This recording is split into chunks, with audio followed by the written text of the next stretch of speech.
அன்றைக்கி சொன்ன மாதிரி இங்கே பாருங்கள் ஒயிட் கலர் ரோஸை நட்டு வச்சுட்டேன்.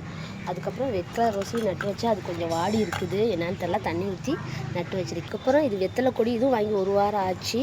மரத்துக்கிட்டாங்க நான் வச்சுருந்தேன். அப்புறம் ஒரு குடத்தை அறுத்து ஓட்டை போட்டு அதையும் நட்டு வச்சாச்சு. பாருங்கள் ட்ராகன் ஃப்ரூட்டு சின்னதில் இருந்துச்சு, இப்போ பெருசில் மாற்றிருக்கேன். சாமந்தி பூ வாங்கினேன், இதுவும் வாங்கி 1 வாரம் ஆச்சு. இங்கே பாருங்கள் பெருசில் வைக்காமல் சின்னதில் இங்கே பாருங்கள் வச்சுருக்கேன்.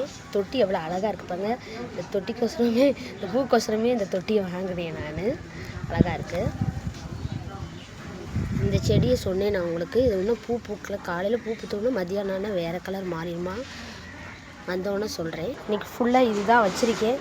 அது மட்டும் இல்லை, ஏதாச்சும் ஒரு குடம் எது ஓட்டையாக இருந்தால் நான் தூக்கி போட மாட்டேன். அதை அறுத்து ஏதாச்சும் ஒரு செடியை நான் வச்சுருவேன். இங்கே பாருங்கள். அதே மாதிரி இங்கே பாருங்கள் பிங்க் கலர் செம்பருத்தி பூத்துருக்கு, பிங்க் கலர் ரோஸ் பூத்துருக்கு, குட்டி செம்பருத்தி.